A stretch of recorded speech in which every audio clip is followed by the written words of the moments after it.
The Dodgers come to Philadelphia ready for a fight, hopefully not with the local hooligans. The Rams haven't stopped kicking their own ass over Thursday's loss, and the Chargers finally admit it. Joe Alt needs a working ankle to play. Good morning. I'm James. And this is your daily dose of sports and snark for the greatest sports city in the world, Los Angeles. This is the faithful Angelenos morning report. Super early, as you can tell. It is October 4th, 2025. We have added a new subscriber to the Angeleno Familia yesterday. Thank you. You were the only bright spot of an ugly-ass day out here on the road in Minnesota. So we're going to do our best to keep you informed. And if you like being in the know about LA sports, clickety-clack the like button. Clickety-clack the subscribe button. There's a notification bell. Hit that. It'll let you know when we drop an update. Sharing is caring. Let people know we exist. And by all means, comment. Now, before we go through the news notes, a quick look at the scoreboard. There were no games involving LA teams yesterday. Meanwhile, today, decent enough schedule. The Dodgers are at Philadelphia at 3:30. Game 1 of the best of 5 National League Division Series. We're going to talk a lot more about that in just a moment. 7th-ranked Penn State is at UCLA at 12:30. Now, look, we've been doing this for weeks. We like to do a preview of local, pro, and major college football teams. But let's be honest with ourselves. Does anybody believe that UCLA has a chance at winning? Do you? I admire your optimism. I don't see where it comes from, but I admire it. And the Galaxy, it's Galaxy game day. They are at FC Dallas at 1:30. Now let's get to the news. Because I would argue that 3 of the NL teams that are in the semifinals are the 3 best baseball teams left. The Phillies, the Brewers, and yes, the defending champion Dodgers. In my opinion, the best teams in baseball. The American League? Really? I have to be reminded the Toronto Blue Jays exist, so stop it. Stop it. And because of that, I truly believe that the Dodger-Phillies series is probably going to be better than the World Series. I really believe that. And I get that over the course of the series because of the tension that's involved, because of the talent that's involved. You can quickly learn to hate the other team. But you can't beat Philly fan when it comes to hate. There are people in LA who don't mind going to jail. Philadelphia looks forward to going to jail. Philadelphia fan looks forward to getting waterboarded if it means maybe, just maybe, Saquon Barkley can move the chains. Please break all rules of engagement if it means Philadelphia has a chance at winning. That's how bad these people are in the head. So we're going to be fair. We're going to keep our sanity because, to be fair, you have to admit, Philadelphia has a pretty damn good lineup. Decent roto. And yeah, you know this, a better bullpen than the Dodgers. But I wonder if the push that you're getting in the national press about the Phillies is simply because they're the feel-good story. Yeah. Even in a town as awful as Philadelphia, and I have been there, I know this. Oh, it's the last hurrah from the nucleus of this great Phillies lineup. What a great story.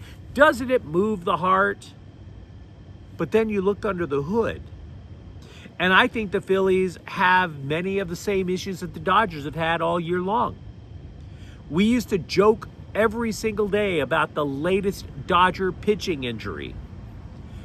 But Philadelphia is missing their ace, Zach Wheeler, who just had a procedure to treat vascular thoracic outlet syndrome.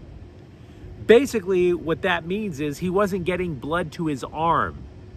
Kinda need that. So he's not going to pitch. The Phillies are desperately, by the way, they're also trying to tell us that NL batting champion Trey Turner is going to come up huge tonight. Which sounds okay because he's the batting champion, except, look, when your team hasn't played in a week, there's a little rust to shake off.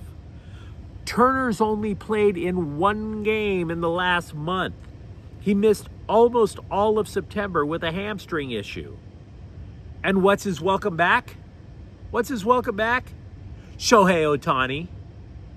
Yeah, the same Shohei Ohtani who pitched 5 innings of no-hit ball against the Phillies on September 16th. So, really? Is this really a perfect team? Now, again, it's still a good lineup. Philly has home run champ Kyle Schwarber and a rando you may have heard of named Bryce Harper. But if Turner struggles, the Dodgers are going to have an advantage. Meanwhile, for the Dodgers, I think this could be where they hope their starters have finally shrugged off their injuries. What I mean by that, they're going to need Max Muncy. They're going to need Will Smith, not simply to show up, but to ball out. And by the way, the LA Daily News reported that Smith said he can catch as well as hit. Maybe you don't start him, but a spot start wouldn't be such a bad idea. And yes, I agree. The Phillies have the better bullpen, but the Dodgers have finally let their starters just totally let it out. Blake Snell in the first round, 7 innings. Yoshinobu Yamamoto, 6 2/3 innings. So no more of this 4 innings get the hook trash that cost the Dodgers during the course of the regular season. And by the way, yes, we keep getting those hints that Roki Sasaki is in fact the new Dodger closer. Well, I shouldn't say in fact. But if it is a fact, now you're talking. So there are way too many variables in this series to make a really firm prediction. Is Sasaki the closer? Is Trey Turner going to be Trey Turner? Is Will Smith going to catch? If this, then that. If this, then that. Right? So what do we know for sure? Well, we know the Dodgers have bigger stars that can win a game on their own. And that's countered by a bullpen that's more into nihilism than Antifa. So there are way too many variables to make a solid prediction. I want the Dodgers to win. I think the Dodgers can win. I don't know the Dodgers are going to win. By the way, Clayton Kershaw has been activated to join the bullpen for this series. So saith Dave Roberts. So a lot of Dodger stuff to talk about. Feel free to let me know what you think. Meanwhile, I am not into kicking a man when he's down. Unless, of course, he's from Slime Diego. Side note, congratulations to the Padres for getting bounced in the first round. Yes, the champions of the trade deadline have their flights booked for Cancun. Enjoy the pina coladas, you douchebags. But I bring up kicking a man when he's down because Kyron Williams was just allowing everybody to have one free boot to the groin after his fumble on the goal line Thursday during the Rams' loss to Scum Francisco. Quote, "We all make mistakes, but I feel like mine was the one who let the team down," unquote. If only it were that easy.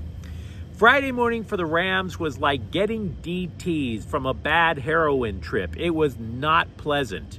Matthew Stafford, quote, "Guys are pissed off because they care," unquote. And there was a whole lot of caring. There was a whole lot of interventions going on.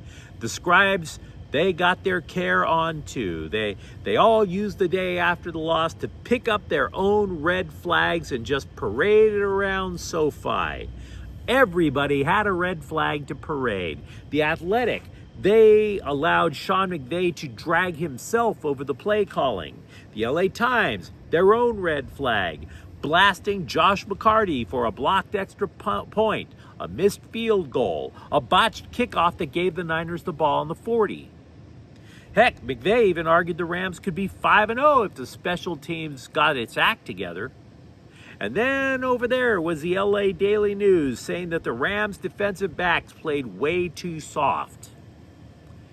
So it's going to be interesting to see if this story has legs about whether or not the Rams can close somebody out. Remember, they're only a couple of weeks removed from face planting in Philadelphia themselves. You see, USC, if you recall, they lost on a last-second field goal last weekend. The scribes haven't stopped carping about Lincoln Riley. The Trojans have to hear that storyline for an entire week more. Do NFL beat writers have it in them to wreck Sean McVay for another 8 or 9 days? Your guess is as good as mine. Meanwhile, with the Chargers, if you haven't had enough gaslighting about the Chargers' offensive line, take a moment and try to fall for this line that offensive coordinator Greg Roman threw out. Roman said, center Brad Bozeman will continue to start because he is, quote, playing pretty good. Bradley is a veteran presence. He's a great leader, makes all the calls for us, understands the game plan like he wrote it up himself, and he's a tough, hard-nosed player, unquote.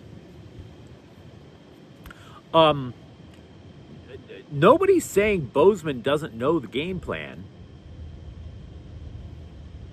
You give me enough time, I'll know the game plan. They're saying he can't block. But at least, if they can't be totally honest about the quality of the linemen that they have, at least the Chargers that finally, fist-bumped reality begrudgingly by admitting Joe Alt won't be playing Sunday. So there's that. Reality accepts your apology, Coach Harbaugh. Meanwhile, Mekhi Becton is questionable for Sunday's game against Washington. I've been talking a little bit with about the Bolts' failure to build an elite line this week with a longtime Charger fan. That guy thinks the season is over. We had a good conversation. I wouldn't go that far. But had the front office upgraded at center and or left guard, at least, even if the Chargers lost their 2 elite tackles, they would have this 3-man wall right up the gut that Omari and Hampton could just get a push from, right? And you might say, well, how would they know? Look, when the Rams rebuilt their offensive line on the fly just 2 years ago, that was their approach. They got 2 big guards in Steve Avila and Kevin Dotson and built from there.